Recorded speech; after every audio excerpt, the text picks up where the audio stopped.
সন্তানের নাম হলো হাবিল। হযরত আদম আলাইহিস সালাতু ওয়াস সালামের এক সন্তানের নাম কি? ছেলে সন্তানের নাম একজনের নাম হলো হাবিল, আরেক ছেলে সন্তানের নাম হলো কাবিল। আল্লাহ পাক এই হাবিলকে এক সময় তার মায়ের গর্ভ থেকে দুনিয়ায় পাঠিয়েছেন, পরবর্তী সময়ে কাবিলকে আল্লাহ পাক দুনিয়াতে পাঠিয়েছেন। হাবিলের সাথে তার একজন আপন যমজ বোন পাঠিয়েছেন এবং কাবিলের সাথে আল্লাহ পাক তার যমজ একটি আপন বোন পাঠিয়েছেন দুনিয়াতে। সুবহানাল্লাহ। আল্লাহ পাকের তৎক্ষণাৎ বিধান অনুপাতে যেহেতু আপন বোন তার ভাইয়ের সাথে, আপন ভাই তার বোনের সাথে বিবাহ করা না জায়েজ, কিন্তু এখন আপন ভাই তার বোনের সাথে বিবাহ ছাড়া আর কোনো সিস্টেম তখন আছে কি? বলেন আছে কি? কোনো সিস্টেম নাই। এই জন্য আল্লাহ পাক তখন একটা বিধান নাজিল করলেন যে হাবিলের সাথে তার যে আপন বোন দুনিয়াতে আসছেন এটাই হলো তার আপন বোন, আর কাবিলের সাথে তার যে বোন আসছে এটাই হলো তার আপন বোন। অর্থাৎ হাবিলের বোন কাবিলের আপন নয়, আর কাবিলের বোন হাবিলের আপন নয়। সুবহানাল্লাহ। বুঝে আসতেছেন এই কথাগুলো? আল্লাহ পাক এই জন্য তৎক্ষণাৎ বিধান করেছিলেন যে বিবাহ বন্ধনের জন্য হাবিলের সাথে যেই মেয়েকে আমি দুনিয়ায় পাঠিয়েছি এই মেয়েকে বিবাহ করবে কাবিল, আর কাবিলের সাথে আমি যেই মেয়েকে দুনিয়ায় পাঠিয়েছি এই মেয়েকে বিবাহ করবে কই? হাবিল। সুবহানাল্লাহ। এই বিধান কার? বলেন এই বিধান কার? আল্লাহ রাব্বুল আলামিনের। তৎক্ষণাৎ ঘটনাক্রমে কাবিলের সাথে যেই মেয়েটা দুনিয়াতে আসছিলেন ওই মেয়েটা হাবিলের বোনের তুলনায় স্বাভাবিকভাবে একটু সুন্দরী বেশি ছিলেন। হাবিলের বোনের তুলনায় কাবিলের সাথে আসা বোনটা কি ছিলেন? একটু সুন্দরী ছিলেন। এই জন্য কাবিল যখন বিবাহের প্রস্তাব তার বাবা বললেন যে তুমি কাবিল হাবিলের সাথে আসা মেয়েকে অর্থাৎ হাবিলের বোনকে বিয়ে করো, আর তোমার সাথে আসা যে মেয়েটা তোমার বোন এই বোনকে হাবিল বিয়ে করবে। কাবিল এই প্রস্তাব মানতে রাজি না। কাবিল এই প্রস্তাব কি রাজি না? মানতে রাজি না। উনি তার বাবা হযরত আদম আলাইহিস সালাতু ওয়াস সালামকে বলতেছেন, না, আল্লাহ পাক আমার সাথে আমার যেই বোনকে দুনিয়ায় পাঠিয়েছেন আমি তাকেই বিয়ে করব, আর হাবিলের সাথে আল্লাহ পাক যাকে দুনিয়ায় পাঠিয়েছেন হাবিল তাকেই বিয়ে করবে। এটা আল্লাহ তাআলার পক্ষ থেকেই এটাই বিধান। আপনি বাবা আদম আপনার মন গড়া বিধান আমাদের উপর প্রয়োগ করতে চাচ্ছেন কেন? কাবিল তখন যুক্তি পেশ করেছেন। যুক্তি কি? আল্লাহ পাক যেটা চায় যে আমার বোন যেন আমার মায়ের গর্ভ থেকে আমার মৃত্যুর আগ পর্যন্ত সে যেন আমার সাথেই থাকে, এই জন্য যুক্তি দিয়ে বলতেছেন কাবিল যে আল্লাহ পাক এই জন্যই আমার বোনকে আমার মায়ের গর্ভে একসাথে পাঠিয়েছেন যেন আমি তার সাথে আমার মায়ের গর্ভেও একসাথে থাকি, দুনিয়াতেও একসাথে থাকি, পরকালেও যেন একসাথে থাকি। এটাই তো আল্লাহ তাআলা চায়, বিধায় আমার বোনকে আল্লাহ পাক আমার সাথে দুনিয়াতে পাঠিয়েছেন। কি সুন্দর যুক্তি! এটা ছিল কাবিলের যুক্তি। হযরত আদম আলাইহিস সালাতু ওয়াস সালাম বলেন, না সন্তান, আল্লাহ পাকের বিধান হলো তোমার বোনকে হাবিলের সাথে বিয়ে দিতে হবে, আর হাবিলের বোনকে তোমার সাথে বিয়ে দিতে হবে। কাবিল কোনোভাবেই এই হযরত আদম আলাইহিস সালাতু ওয়াস সালামের এই প্রস্তাব মানতে রাজি ছিলেন না। যখন কোনোভাবেই তাকে বারবার বুঝানোর পরে রাজি হচ্ছে না, এক পর্যায়ে বাবা হযরত আদম আলাইহিস সালাতু ওয়াস সালাম কাবিলকে বলতেছেন, তাহলে তোমরা দুইজনেই আল্লাহ তাআলার জন্য কুরবানি করো। কি আদেশ করলেন? তোমরা দুই ছেলেই আল্লাহ তাআলার জন্য কুরবানি করো। আল্লাহ পাক যার কুরবানিটা কবুল করবে তার সাথে কাবিলের বোন আর কামা, তার সাথে ওই সুন্দরী বোন যেটা, তার সাথেই বিবাহ হবে। সুবহানাল্লাহ। আসসালামু আলাইকুম ওয়া রাহমাতুল্লাহি ওয়া বারাকাতুহু।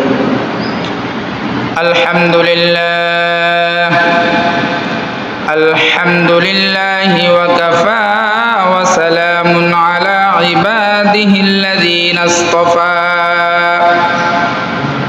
আম্মা বা'দু ফাআউযু বিল্লাহি মিনাশ শাইতানির রাজীম। বিসমিল্লাহির রাহমানির রহিম। واتل عليهم نبأ ابني آدم بالحق إذ قربا قربانا فتقبل من أحدهما ولم يتقبل من الآخر قال لأقتلنك قال إنما يتقبل الله من المتقين صدق الله مولانا العظيم وصدق على رسوله النبي الكريم ونحن على ذلك لمن الشاهدين والشاكرين والحمد لله رب العالمين محبতের সাথে সকলে একবার দরুদ ইব্রাহিম পড়ি আল্লাহুম্মা সাল্লি আলা মুহাম্মাদ ওয়া আলা আলি মুহাম্মাদ কামা সাল্লাইতা আলা ইব্রাহিম ওয়া আলা আলি ইব্রাহিম ইন্নাকা হামিদুম মাজিদ আল্লাহুম্মা বারিক আলা মুহাম্মাদ ওয়া আলা আলি মুহাম্মাদ কামা বারাকতা আলা ইব্রাহিম ওয়া আলা আলি ইব্রাহিম ইন্নাকা হামিদুম মাজিদ আলহামদুলিল্লাহ সুম্মা আলহামদুলিল্লাহ মহান আল্লাহ রাব্বুল আলামিনের দরবারে আমরা সর্বপ্রথম অসংখ্য শুকরিয়া জ্ঞাপন করছি যে মহান আল্লাহ রাব্বুল আলামিন আমাদেরকে দুনিয়াবি সকল কর্মকাজ থেকে ফারেগিন করে আল্লাহ রাব্বুল আলামিনের অতি গুরুত্বপূর্ণ একটি বিধান 2 রাকাত সালাতুল জুমআর নামাজ আদায় করা এই আদায়ের উদ্দেশ্যে আল্লাহ তাআলার পবিত্র ঘর মসজিদে আগে আগে আসার এবং বসার মতো তৌফিক দান করেছেন এই জন্য সেই মালিকের দরবারে আমরা সকলে একবার কালিমাতুশ শুকর আদায় করি আলহামদুলিল্লাহ আল্লাহ রাব্বুল আলামিনের শুকরিয়া আদায় করলে নিয়ামত বাড়িয়ে দেন কে বলেন নিয়ামত বাড়িয়ে দেন কে আল্লাহ রাব্বুল আলামিন আল্লাহ রাব্বুল আলামিন বলেন বান্দা তোমাকে আমি দুনিয়াতে অসংখ্য অফুরন্ত নিয়ামত দান করেছি এত এত নিয়ামত দান করেছি যে ওয়া ইন তাউদ্দু নি'মাতাল্লাহ তুমি যদি কখনো আমার নিয়ামতগুলো গণনা করতে চাও একটা একটা করে গোটা দুনিয়ার যত পানি আছে সমুদ্রের পানি নদীর পানি খালের পানি বিলের পানি সকল পানিগুলোকে যদি একাকার করে তুমি যদি কালি বানাও আর গোটা পৃথিবীর সকল বৃক্ষগুলোকে তুমি যদি কলম বানাও তাহলে তুমি যদি লিখতে লিখতে আমার নিয়ামতগুলো একদিন তোমার সমুদ্র পরিমাণ কালিগুলো ফুরিয়ে যাবে কিন্তু আমি আল্লাহর নিয়ামত কতগুলো এগুলো লেখা তোমার শেষ হবে না সুবহানাল্লাহ লা তুহসুহা আমার নিয়ামত গণনা করা কখনোই সম্ভব না আল্লাহু আকবার আল্লাহ রাব্বুল আলামিন তাহলে আমাদেরকে কি পরিমাণ নিয়ামত দুনিয়াতে দান করেছেন সুবহানাল্লাহ ওয়া ইন তাউদ্দু নি'মাতাল্লাহ লা তুহসুহা আমার নিয়ামতকে তোমরা যদি গণনা করতে চাও লা তুহসুহা কখনোই আমার নিয়ামত গণনা করা সম্ভব না এটা কার কথা বলেন এটা কার কথা আল্লাহ তাআলার কথা আল্লাহ পাক আমাদের সকলকে আল্লাহ তাআলার যতগুলো নিয়ামত আমাদেরকে দান করেছেন প্রতিটি নিয়ামতের শুকরিয়া আদায় করে জীবন যাপন করার তৌফিক দান করুক সকলে বলি আমিন সম্মানিত হাজিরিন পবিত্র জিলকদ মাস আমরা অতিবাহিত করছি আর এক মাসও নেই একেবারে অতি সন্নিকটেই আমাদের একটি কুরবানির সময় চলে আসতেছে কথা বলুন ঠিক কিনা এই তো কিছুদিন পূর্বেই আমরা ইবাদতের মৌসুম পবিত্র মাহে রমজান অতিবাহিত করেছি দেখতে দেখতেই আবার একেবারে পবিত্র ঈদুল আজহার সন্নিকটেও চলে আসছে সুবহানাল্লাহ আল্লাহ রাব্বুল আলামিন ধারাবাহিকভাবে তার বান্দা বান্দীদেরকে একটা ইবাদতের পরে আরেক ইবাদতের মধ্যে মগ্ন রাখার সিস্টেম জারি রাখছেন সুবহানাল্লাহ যে কুরবানি আমাদের সামনে আসতেছে, আলহামদুলিল্লাহ আমরা অনেকেই কুরবানি দেওয়ার জন্য নিয়ত করেছি, অতীতেও কুরবানি দিয়ে আসছি। আল্লাহ পাক যতদিন হায়াত দিয়ে দুনিয়ায় পাঠিয়েছেন, অনেকের নিয়ত আছে আল্লাহ তাআলা যদি স্বাবলম্বী রাখে, সচ্ছল রাখে, তো হায়াতের শেষ সময় পর্যন্ত কুরবানি আদায় করার নিয়ত অনেকের আছে না নাই? আবার অনেকে মৃত্যুর আগেই তার সন্তানদেরকে ওসিয়ত করে যায়, আমার ইন্তেকালের পরেও তোমরা যতদিন থাকবা আমার নামে কুরবানির দিনে আমার একটা অংশ আমার নামে কুরবানি দেবা, এরকম ওসিয়ত অনেকেই করে না নাই? আলহামদুলিল্লাহ আমাদের দেশে এবং গোটা বিশ্ব জুড়ে কুরবানির যে প্রচলন, আমরা যেটা আনন্দ চিত্তে পালন করি, এটা আমরা অনেকেই জানি। এটা আমাদের আদিপিতা হযরতে ইব্রাহিম আলাইহিস সালাতু ওয়াস সালামের জামানা থেকে শুরু হয়েছে, ঠিক কি না? কিন্তু এরও পিছনে পৃথিবীর শুরু লগ্ন থেকে এই কুরবানির ইতিহাস আছে। এই পৃথিবীর একেবারে শুরু লগ্ন থেকেই আল্লাহ পাক আল্লাহ তাআলার জন্যই কুরবানির একটা সিস্টেম উনি চালু করে দিয়েছেন। সুবহানাল্লাহ। আমরা জানি আল্লাহ পাক সর্বপ্রথম আদম হিসাবে, মানুষ হিসাবে আল্লাহ পাক যাকে সর্বপ্রথম সৃষ্টি করেছেন, আমরা সকলেই ওনার নাম জানি, হযরতে আদম আলাইহিস সালাতু ওয়াস সালাম। এবং ওনার সঙ্গিনী হিসাবে আল্লাহ পাক জান্নাতের মধ্যে সৃষ্টি করেছিলেন হযরতে হাওয়া আলাইহিস সালাতু ওয়াস সালামকে। যাই হোক, ঘটনা অনেক লম্বা, কোনো না কোনো কারণবশত আল্লাহ পাক ওনাদেরকে জান্নাত থেকে দুনিয়ায় আগমন করিয়েছেন। সুবহানাল্লাহ। দুনিয়াতে আসার পরে যখন দীর্ঘ সময় পরে ওনাদের মধ্যে দেখা সাক্ষাৎ হলো, মিলন হলো, এরপরে যখন ওনারা একে অপরের সাথে থাকা শুরু করলেন, আল্লাহ পাক এরপরে ওনাদের দুইজন মধ্য থেকে আস্তে আস্তে সন্তান দুনিয়াতে দান করলেন। সুবহানাল্লাহ। এই হযরতে আদম আলাইহিস সালাতু ওয়াস সালাম থেকেই শুরু করে কুরবানির যে সিলসিলা, আল্লাহ তাআলার জন্য কুরবানি করা, আল্লাহ তাআলার জন্যই কিছু জিনিসকে আল্লাহ তাআলার জন্য ব্যয় করা খালেস নিয়তে, এই বিধান আল্লাহ পাক একেবারে হযরতে আদম আলাইহিস সালাতু ওয়াস সালাম থেকেই শুরু করে ফেলেছেন। সুবহানাল্লাহ। আমরা সকলেই জানি সাধারণ মাসআলা, আপন ভাই তার বোনের সাথে বিবাহ করা জায়েজ আছে? বুঝেন নাই? মাসালাটা বুঝে আসছেনি? যদি কোনো আপন ভাই তার মায়ের গর্ভ থেকে ভূমিষ্ঠ হওয়া তার আপন বোনকে বিয়ে করতে চায়, আমরা তাকে সমাজে জায়গা দিব? বলেন দিব কি? কোশ্চিনকালেও সম্ভব না। আমরা বলবো এই ব্যক্তির মাথা উলট পালট হয়েছে, তার মাথায় সমস্যা আছে, তা না হয় তার আপন বোনকে সে কেন বিয়ে করতে চাচ্ছে? বলবো কি বলবো না? কিন্তু যখন হযরতে আদম আলাইহিস সালাতু ওয়াস সালাম এবং হযরতে হাওয়া আলাইহিস সালাতু ওয়াস সালাম এই দুনিয়ার বুকে ছিলেন, আর কোনো মানুষ ছিলেন না, আল্লাহ পাক দুনিয়াতে ওনাদের মিলনের মাধ্যমে ওনাদের সন্তানদেরকে দুনিয়ায় পাঠিয়েছেন। এবার বলেন, মানুষ দুনিয়াতে আসার অন্যতম মাধ্যম হলো বৈধভাবে বিবাহ করা, ঠিক কিনা? বৈধভাবে বিবাহ ছাড়া, একে অপরের সাথে মিলন ছাড়া দুনিয়ায় মানুষ আসা কি সম্ভব?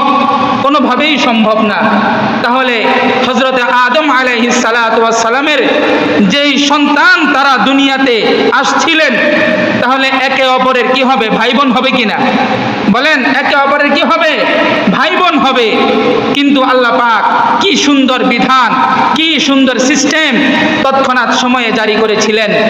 আমরা জানি হযরতে আদম আলাইহিস সালাতু ওয়াস সালামের স্ত্রীর যখন সন্তান হতেন, আল্লাহ পাক তখন জোড়ায় জোড়ায় সন্তান দান করতেন। সুবহানাল্লাহ। কিভাবে সন্তান দিতেন? জোড়ায় জোড়ায়, যেটা আমরাকে বর্তমান সময়ে যমজ সন্তান বলি। একজন ছেলে আরেকজন মেয়ে, একজন ছেলে আরেকজন মেয়ে, এইভাবে করে আল্লাহ পাক হযরতে আদম আলাইহিস সালাতু ওয়াস সালামের সন্তানদেরকে দুনিয়ায় আগমন করিয়েছেন। সুবহানাল্লাহ। এরপরে যখন এই সন্তান দুনিয়াতে আসা শুরু হলো। একজন সন্তানের নাম হলো হাবিল। হযরত আদম আলাইহিস সালাতু ওয়াস সালামের এক সন্তানের নাম কি? ছেলে সন্তানের নাম একজনের নাম হলো হাবিল, আরেক ছেলে সন্তানের নাম হলো কাবিল। আল্লাহ পাক এই হাবিলকে এক সময় তার মায়ের গর্ভ থেকে দুনিয়ায় পাঠিয়েছেন। পরবর্তী সময়ে কাবিলকে আল্লাহ পাক দুনিয়াতে পাঠিয়েছেন। হাবিলের সাথে তার একজন আপন যমজ বোন পাঠিয়েছেন এবং কাবিলের সাথে আল্লাহ পাক তার যমজ একটি আপন বোন পাঠিয়েছেন দুনিয়াতে। সুবহানাল্লাহ। আল্লাহ পাকের তৎক্ষণাৎ বিধান অনুপাতে যেহেতু আপন বোন তার ভাইয়ের সাথে, আপন ভাই তার বোনের সাথে বিবাহ করা না জায়েজ, কিন্তু এখন আপন ভাই তার বোনের সাথে বিবাহ ছাড়া আর কোনো সিস্টেম তখন আছে কি? বলেন আছে কি? কোনো সিস্টেম নাই। এই জন্য আল্লাহ পাক তখন একটা বিধান নাজিল করলেন যে হাবিলের সাথে তার যে আপন বোন দুনিয়াতে আসছেন এটাই হলো তার আপন বোন, আর কাবিলের সাথে তার যে বোন আসছে এটাই হলো তার আপন বোন। অর্থাৎ হাবিলের বোন কাবিলের আপন নয়, আর কাবিলের বোন হাবিলের আপন নয়। সুবহানাল্লাহ। বুঝে আসতেছেন এই কথাগুলো? আল্লাহ পাক এই জন্য তৎক্ষণাৎ বিধান করেছিলেন যে বিবাহ বন্ধনের জন্য হাবিলের সাথে যেই মেয়েকে আমি দুনিয়ায় পাঠিয়েছি এই মেয়েকে বিবাহ করবে কাবিল, আর কাবিলের সাথে আমি যেই মেয়েকে দুনিয়ায় পাঠিয়েছি এই মেয়েকে বিবাহ করবে কই? হাবিল। সুবহানাল্লাহ। এই বিধান কার? বলেন এই বিধান কার? আল্লাহ রাব্বুল আলামিনের। তৎক্ষণাৎ ঘটনাক্রমে কাবিলের সাথে যেই মেয়েটা দুনিয়াতে আসছিলেন ওই মেয়েটা হাবিলের বোনের তুলনায় স্বাভাবিকভাবে একটু সুন্দরী বেশি ছিলেন। হাবিলের বোনের তুলনায় কাবিলের সাথে আসা বোনটা কি ছিলেন? একটু সুন্দরী ছিলেন। এই জন্য কাবিল যখন বিবাহের প্রস্তাব তার বাবা বললেন যে তুমি কাবিল হাবিলের সাথে আসা মেয়েকে অর্থাৎ হাবিলের বোনকে বিয়ে করো, আর তোমার সাথে আসা যে মেয়েটা তোমার বোন এই বোনকে হাবিল বিয়ে করবে। কাবিল এই প্রস্তাব মানতে রাজি না। কাবিল এই প্রস্তাব কি রাজি না? মানতে রাজি না। উনি তার বাবা হযরত আদম আলাইহিস সালাতু ওয়াস সালামকে বলতেছেন, না, আল্লাহ পাক আমার সাথে আমার যেই বোনকে দুনিয়ায় পাঠিয়েছেন আমি তাকেই বিয়ে করব, আর হাবিলের সাথে আল্লাহ পাক যাকে দুনিয়ায় পাঠিয়েছেন হাবিল তাকেই বিয়ে করবে। এটা আল্লাহ তাআলার পক্ষ থেকেই এটাই বিধান। আপনি বাবা আদম আপনার মন গড়া বিধান আমাদের উপর প্রয়োগ করতে চাচ্ছেন কেন? কাবিল তখন যুক্তি পেশ করেছেন। যুক্তি কি? আল্লাহ পাক যেটা চায় যে আমার বোন যেন আমার মায়ের গর্ভ থেকে আমার মৃত্যুর আগ পর্যন্ত সে যেন আমার সাথেই থাকে, এই জন্য যুক্তি দিয়ে বলতেছেন কাবিল যে আল্লাহ পাক এই জন্যই আমার বোনকে আমার মায়ের গর্ভে একসাথে পাঠিয়েছেন যেন আমি তার সাথে আমার মায়ের গর্ভেও একসাথে থাকি, দুনিয়াতেও একসাথে থাকি, পরকালেও যেন একসাথে থাকি। এটাই তো আল্লাহ তাআলা চায়, বিধায় আমার বোনকে আল্লাহ পাক আমার সাথে দুনিয়াতে পাঠিয়েছেন। কি সুন্দর যুক্তি! এটা ছিল কাবিলের যুক্তি। হযরত আদম আলাইহিস সালাতু ওয়াস সালাম বলেন, না সন্তান, আল্লাহ পাকের বিধান হলো তোমার বোনকে হাবিলের সাথে বিয়ে দিতে হবে, আর হাবিলের বোনকে তোমার সাথে বিয়ে দিতে হবে। কাবিল কোনোভাবেই এই হযরত আদম আলাইহিস সালাতু ওয়াস সালামের এই প্রস্তাব মানতে রাজি ছিলেন না। যখন কোনোভাবেই তাকে বারবার বুঝানোর পরে রাজি হচ্ছে না, এক পর্যায়ে বাবা হযরত আদম আলাইহিস সালাতু ওয়াস সালাম কাবিলকে বলতেছেন, তাহলে তোমরা দুইজনেই আল্লাহ তাআলার জন্য কুরবানি করো। কি আদেশ করলেন? তোমরা দুই ছেলেই আল্লাহ তাআলার জন্য কুরবানি করো। আল্লাহ পাক যার কুরবানিটা কবুল করবে তার সাথে কাবিলের বোন আর কামা, তার সাথে ওই সুন্দরী বোন যেটা, তার সাথেই বিবাহ হবে। সুবহানাল্লাহ। এই প্রস্তাব যখন হাবিল এবং কাবিলের সামনে রাখলেন, উভয় ভাই দুজনেই রাজি হলেন, ঠিক আছে আমরা দুইজনেই কুরবানি করব আল্লাহ তাআলার জন্য। তৎক্ষণাৎ বিধান ছিল যেই বস্তুকে, চাই সেটা পশু হোক চাই সেটা যে কোনো বস্তু হোক, যদি আল্লাহর জন্য কুরবানির জন্য রাখা হয় তো ওই বস্তু যদি আল্লাহ পাক কবুল করে থাকেন তাহলে আসমান থেকে একটা আগুন এসে ওই বস্তুকে জ্বালিয়ে দিতেন। সুবহানাল্লাহ। তৎক্ষণাৎ কুরবানির কবুলের একটা আলামত, একটা পদ্ধতি ছিল আল্লাহ পাকের পক্ষ থেকে এইরকম, যে যার কুরবানি আল্লাহ পাক কবুল করবেন তার ওই কুরবানিকৃত বস্তু, চাই সেটা পশু হোক, চাই সেটা যে কোনো ফসল হোক, আল্লাহ পাক ওই ফসল কিংবা বস্তুকে আসমান থেকে একটা আগুন জ্বালিয়ে ওই আগুনটাকে দুনিয়ায় ওই পশুর উপরে কিংবা ওই বস্তুর উপরে পাঠিয়ে ওইটাকে জ্বালিয়ে দিতেন। সুবহানাল্লাহ। তো হযরত আদম আলাইহিস সালাতু ওয়াস সালামের এই প্রস্তাব যখন রাখা হলো, ওয়াতলু আলাইহিম নাবা আবনাই আদম বিল হক, হযরত আদম আলাইহিস সালাতু ওয়াস সালাম যে প্রস্তাবনা রাখলেন নাবা আবনাই আদম বিল হক, এই প্রস্তাব একেবারেই হক, এটা সত্য, এবং উভয় ভাই দুজনেই এই প্রস্তাবটাকে গ্রহণ করলেন। সুবহানাল্লাহ। ঘটনাক্রমে হাবিল উনি কিছু পশু লালন পালন করতেন আর কাবিল কিছু ফসল উৎপন্ন করতেন। এই জন্য হাবিল তার পশুর মধ্য থেকে যেই সমস্ত পশুগুলো লালন পালন করতেন, এই পশুগুলোর মধ্য থেকে একটা উত্তম পশু আল্লাহ পাকের জন্য কুরবানির নিয়তে আলাদা করলেন। আর কাবিল তার ফসল থেকে একেবারে জঘন্যতম, যেগুলো একেবারে খাওয়ার উপযুক্ত নয়, এগুলো বাছাই করে করে আলাদা করে আল্লাহ পাকের জন্য তিনি আলাদা করে রাখলেন। দুনো ভাই মিলে একসাথে তাদের বস্তুগুলো পাহাড়ের চূড়ায় নিয়ে গেলেন, আল্লাহর জন্য কুরবানির জন্য সেখানে রেখে আসবেন। এবার আল্লাহ পাক যার কুরবানি কবুল করবে আসমান থেকে একটা আগুন পাঠিয়ে তার কুরবানির বস্তুটাকে ওটাকে জ্বালিয়ে দিবে। এই অপেক্ষায় দুনো ভাই চলে গেলেন। আল্লাহ পাক এবার ওয়াতলু আলাইহিম নাবা আবনাই আদম বিল হক ইয ক্বাররাবা কুরবানান ফাতুকবিলা মিন আহাদিহিমা ওয়া লাম ইউতাকাব্বাল মিনাল আখার ইয ক্বাররাবা কুরবানা, আল্লাহ পাক উভয় ভাইকে কুরবানির আদেশ করলেন। তারা কুরবানির নিয়তে দুজন দুই বস্তুকে নিয়ে পাহাড়ের চূড়ায় নিয়ে গেলেন। ফাতুকবিলা মিন আহাদিহিমা, উভয় জনের মধ্য থেকে একজনের, মিন আহাদিহিমা ওয়া লাম ইউতাকাব্বাল মিনাল আখার, আল্লাহ পাক একজনের কুরবানিকে কবুল করলেন, আরেকজনের কুরবানি কবুল করলেন না। তথা আল্লাহ পাক সরাসরি ভাবে হাবিলের কুরবানিকে কবুল করলেন আর কাবিলের কুরবানিকে কি করলেন না? কবুল করলেন না। সুবহানাল্লাহ। এমনই ভাবে যখন হাবিল এবং কাবিল পাহাড়ের চূড়ায় উঠে দেখলেন যে একজনের কুরবানি তথা হাবিলের কুরবানি আল্লাহ পাক কবুল করেছেন, কিন্তু কাবিলের কুরবানি আল্লাহ পাক কবুল করেন নাই, এবার কাবিল খুব রাগান্বিত হয়ে গেলেন।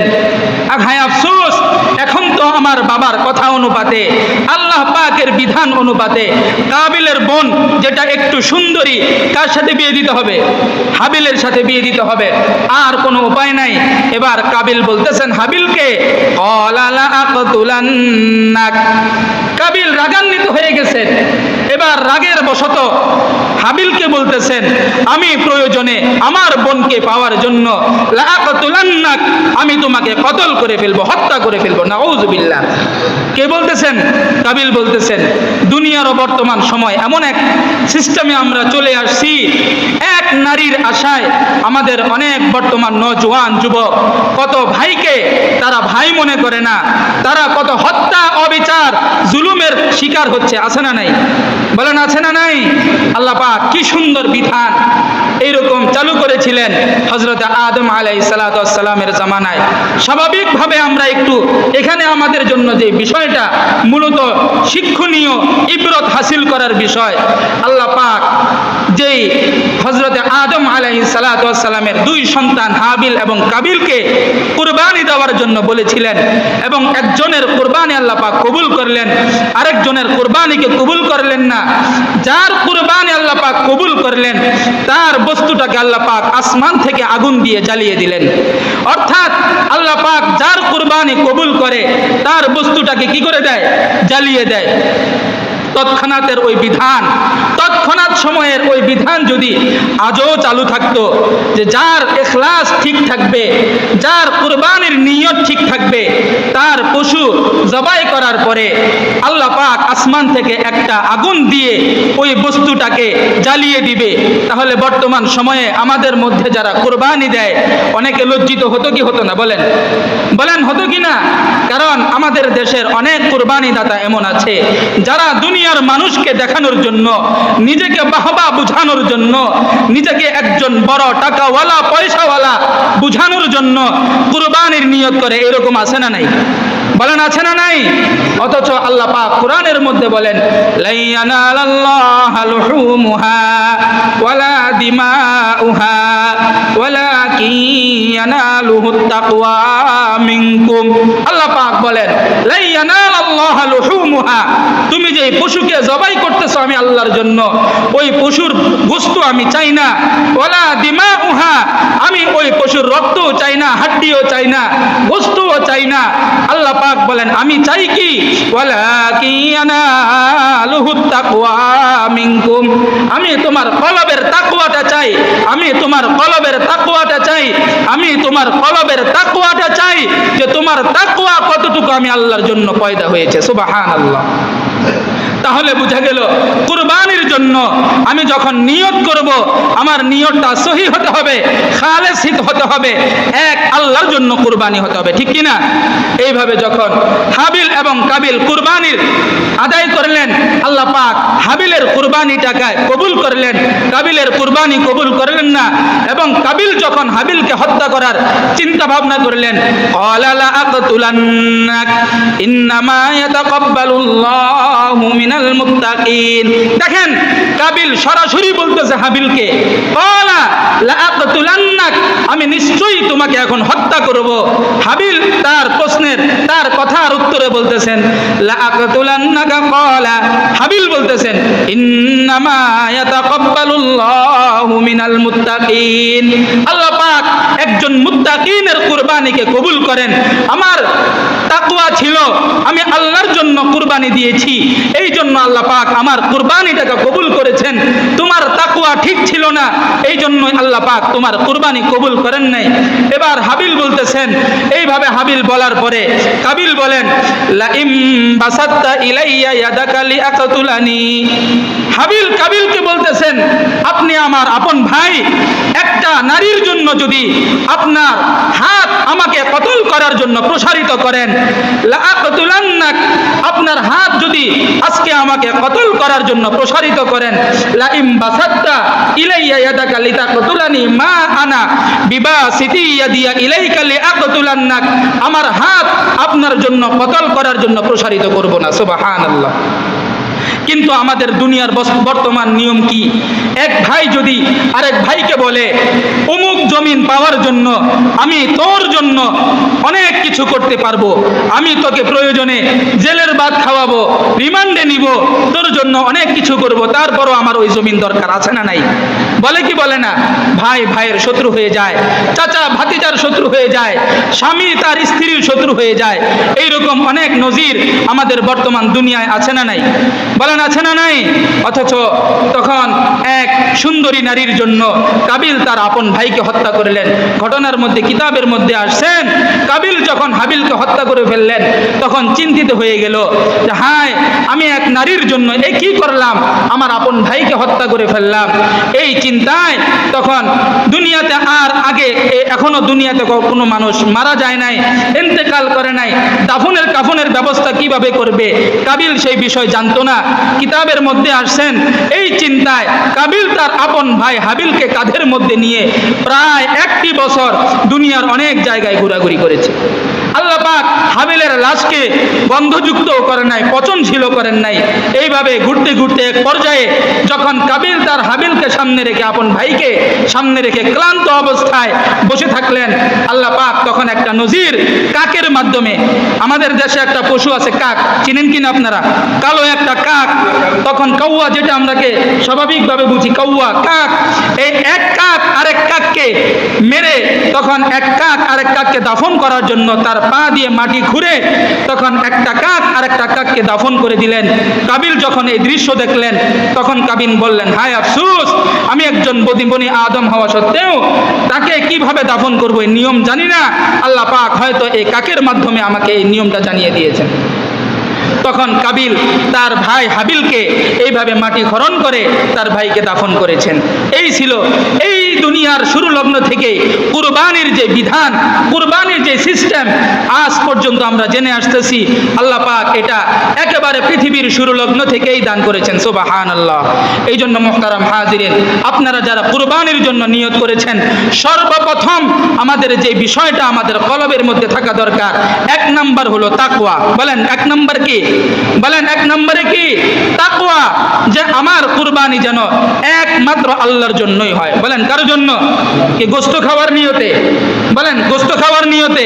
না মানুষ বলবে আমার এই সমাজে সর্বোচ্চ গরুটা আমার, আর আমার থেকে বড় কারো পশু নাই, এই দানবীর, এই টাকাওয়ালা, এইরকম মানুষ আমাকে বলুক, এই নিয়তে? নাকি কার জন্য? বলেন কার জন্য? আল্লাহ তাআলার জন্য। সর্বশেষ সময় একেবারে অল্প, একটা মাসআলা আপনাদেরকে না বললেই নয়। আমাদের এই মাসআলাটা এখনই জানা দরকার, পরবর্তীতে এই মাসআলা বলে কোনো লাভ হয় না। এই জন্য এই মাসআলাটা এখনই বলতেছি। আমাদের সমাজে অনেক ফ্যামিলি আছে, এক ফ্যামিলির পক্ষ থেকে একজন একটা কুরবানি দেয়, আর কেউ কুরবানি দেয় না। আছে না নাই? বুঝেন না এই কথাটা? অথচ একই ফ্যামিলিতে স্বামীর উপরেও কুরবানি ওয়াজিব, স্ত্রীর উপরেও কুরবানি ওয়াজিব, বাবার উপরেও কুরবানি ওয়াজিব, মায়ের উপরেও কুরবানি ওয়াজিব, কিন্তু পুরো ফ্যামিলির পক্ষ থেকে মাত্র একটা কুরবানি দেয়। এরকম ফ্যামিলি আমাদের সমাজে আছে না নাই? বলেন আছে না নাই? মনে রাখবেন কুরবানির মাসআলা, যার উপরে কুরবানি ওয়াজিব, যদি স্বামীর উপরে কুরবানি ওয়াজিব হয় তাহলে স্বামীর পক্ষ থেকে আলাদাভাবে কুরবানি দিতে হবে। যদি তা ওই স্বামীর স্ত্রীর উপরেও কুরবানি ওয়াজিব হয় তাহলে স্ত্রীর পক্ষ থেকেও আলাদা নামে কুরবানি দিতে হবে। এখন প্রশ্ন হলো, হুজুর আমাদের দেশের অনেক মা বোন আছে যারা কুরবানি দেয় না, স্বামী কুরবানি দেয়, স্ত্রী কুরবানি দেয় না। আছে না নাই? বলেন আছে না নাই? অথচ স্ত্রীর অ্যাকাউন্টে স্বামীর থেকে আরো বেশি টাকা আছে। বুঝেন না এই কথা? অ্যাকাউন্ট মানে স্ত্রীর স্বর্ণ গহনা, স্ত্রীর ব্যবহৃত যে বস্তু, এগুলো তার আলমারিতে যে পরিমাণ আছে এই পরিমাণ তার স্বামীরও নাই। আছে না নাই এরকম? বলেন আছে না নাই? কিন্তু স্বামী কুরবানি দেয়, এই জন্য স্ত্রী কুরবানি দেয় না। এরকম ফ্যামিলি আমাদের সমাজে আছে না নাই? মনে রাখবেন, কোন স্ত্রীর তার আওতাভুক্ত যদি 1 ভরি স্বর্ণও থাকে আর তার কাছে যদি মাত্র 1000 টাকাও থাকে, ওই স্ত্রীর উপরে কুরবানি ওয়াজিব। তার স্বামীও যদি কুরবানি দেয়, স্ত্রীকেও কুরবানি দিতে হবে। মাসালা বুঝে আসতেছে আপনাদের? যদি স্বামী কুরবানি দেয়, স্ত্রীকেও কুরবানি দিতে হবে। হ্যাঁ, যদি স্ত্রীর স্বর্ণ গহনা না থাকে, যদি স্ত্রীর কুরবানি দেওয়া ওয়াজিব না হয় তাহলে স্ত্রীর দিতে হবে না। কিন্তু আমাদের বর্তমান সময়ে স্বামীর থেকে স্ত্রীর কুরবানি দেওয়া ওয়াজিব আরো বেশি। মাসালা বুঝে আসতেছে নি? কিন্তু স্ত্রী কুরবানি কি করে না? দেয় না, স্বামী কুরবানি দেয়। 1 নম্বর মাসালা। 2 নম্বর, আমাদের দেশে আরো একটা বড় সমস্যা। আমাদের দেশের অনেক মা বাবা এমন আছে, সন্তান উপার্জন করে, সন্তান টাকা উপার্জন করে, সন্তানের উপরে কুরবানি ওয়াজিব, কিন্তু ওই সন্তান তার নামে কুরবানি দেয় না। যেহেতু মা বাবা এখনো জীবিত, এই জন্য সন্তান তার মা বাবার নামে কুরবানি দেয়। আছে না নাই? বুঝেন না এই কথাটা? মা বাবাও বলে আমরা যতদিন জীবিত আছি আমাদের নামে কুরবানি হবে, তোমার নামে কেন হবে? বলে না এরকম মা বাবা আছে না নাই? বলেন আছে না নাই? অথচ মা বাবার উপরে কুরবানি ওয়াজিব না। সন্তান সে নিজে টাকা উপার্জন করে, তার অ্যাকাউন্ট আছে, তার ব্যাংক ব্যালেন্স আছে, সন্তানকে কুরবানি দিতে দেয় না। মা বাবা বলে যে আমার নামে কুরবানি দাও। কেন? আমি তোমাকে লালিত পালিত করেছি, আমি তোমাকে বিদেশে পাঠানোর ব্যবস্থা করেছি, আমার নামেই কুরবানি হতে হবে। সন্তানও মনে করে আই আফসোস, মা আছে বাবা আছে, আমাদের নামে কিভাবে কুরবানি দেই? মুরব্বী আপনাদের নামেই কুরবানি দেন। অথচ কুরবানি ওয়াজিব ছেলের উপরে। কুরবানি ওয়াজিব কার উপরে? বলেন কার উপরে? ছেলের উপরে, বাবার উপরে কুরবানি ওয়াজিব না। এরপরেও ছেলে তার নামে কুরবানি দেয় না। কুরবানি দেয় কার নামে? বাবার নামে। এটা সবচাইতে বোকামির একটা কাজ। আমাদের সমাজে এটা বেশি প্রচলিত যে মা বাবার নামে কুরবানি দেয়, অথচ কুরবানি ওয়াজিব কার নামে? বলেন কুরবানি ওয়াজিব কার নামে? সন্তানের উপরে। সন্তান কুরবানি দেয় না, বাবার নামে কুরবানি দেয়। এটা মাসআলা সম্পূর্ণ নাজায়েজ। যদি সন্তানের উপরে কুরবানি ওয়াজিব হয় তাহলে সন্তানকেই কুরবানি দিতে হবে। আপনার বাবার উপরে যদি কুরবানি ওয়াজিব হয় তাহলে বাবা আলাদাভাবে কুরবানি দিবে।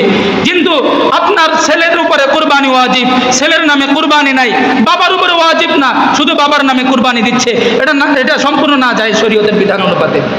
মাসালা বুঝে আসেনি আপনাদের? এই জন্য আমরা কুরবানি দেওয়ার ক্ষেত্রে যে বিষয়গুলো এতক্ষণ আলোচনা করলাম, আমরা অবশ্যই এই বিষয়গুলো লক্ষ্য রাখবো ইনশাআল্লাহ। আল্লাহ পাক সকলকে উক্ত কথাগুলোর উপরে আমল করার তৌফিক দান করুক, আমিন। ওয়া আখিরু দাওয়ানা আলহামদুলিল্লাহি রাব্বিল আলামিন।